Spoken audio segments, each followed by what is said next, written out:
नेपालमा पेट्रोलको भाउ फेरि बढेछ यार। डलर स्ट्रङ भयो। यो ट्रेन्ड चाहिँ ग्लोबल 2026 फोरकास्टसँग मिल्छ रे। डलर स्ट्रङ भयो रे। तेरो जेब त विक नै छ। अहिलेसम्म नेपालमा बसिएको भयो भने बाइक पनि बेचेर बस्नु पर्थ्यो होला।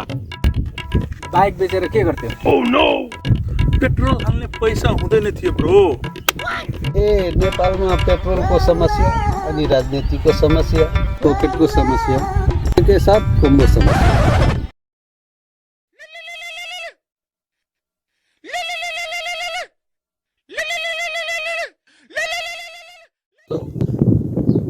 आमा के छ? ठिक छ, पैसा हालिदिन्छु, ठिक छ।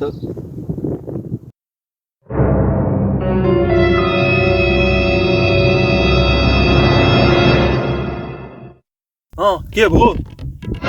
घरमा सोचेछ कि सौदीमा बसेर सुने खोल्छ। हो नि, नेपालमा त सोध्छ हामी साउदीमा बस्ने सबै एटिएम हो, बस स्वाइप गर्न मात्र बाँकी छ।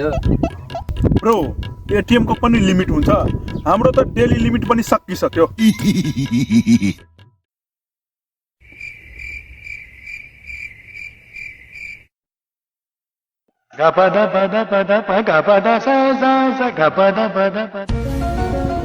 ब्रो, यो पालि इलेक्सनमा के होला? ब्रो, रासोपा आयो भने सरकारमा विकास चाहिँ हुन्छ। विकास? ब्रो, गाउँको बाटो त 20 वर्षसम्म यस्तै छ। फोटो चाहिँ हर वर्ष चेन्ज हुन्छ। विकास हुँदैछ। नेपालमा चाहिँ फेसबुकको प्रोफाइल मात्रै छिटो चेन्ज हुन्छ। फाइल फोटोले केही हुँदैन। लोकल राजनीतिले त टिकटकको सुपरस्टार जस्तो भन्छ। ब्रो, 1 रियाल त नेपालको 40 रुपियाँ पुगेछ त। ब्रो, जति कन्भर्ट गर्यो त्यति धेरै लाग्छ। कन्भर्ट नगरी हेर्दा सेभिङ राम्रो लाग्छ, कन्भर्ट गर्दा सपना ठुलो लाग्छ। टिकटको मूल्य हेर्दा फेरि सपना सानो भइहाल्छ। नेपाल जाँदा टिकटको मूल्य हेर्दा सपना त सानै हुन्छ।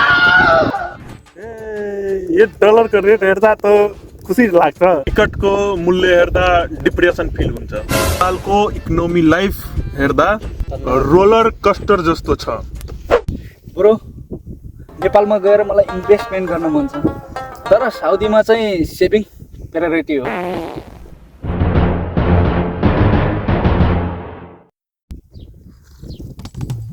ब्रो, यसको नेपालमा चाहिँ मूल्य कति?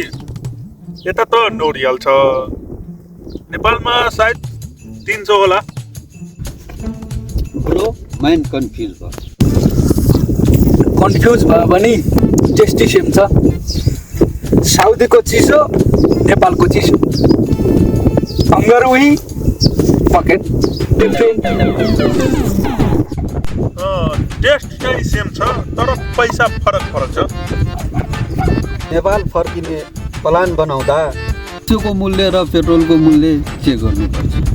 ब्रो, नेपालमा जति कम्प्लेन गरेपछि नेपाल त नेपालै नै हो। चाहियो भने चाहियो, चाहिएन भने चाहिएन। हो नि, सौदीमा त दुःख छ, तर मन चाहिँ नेपाल।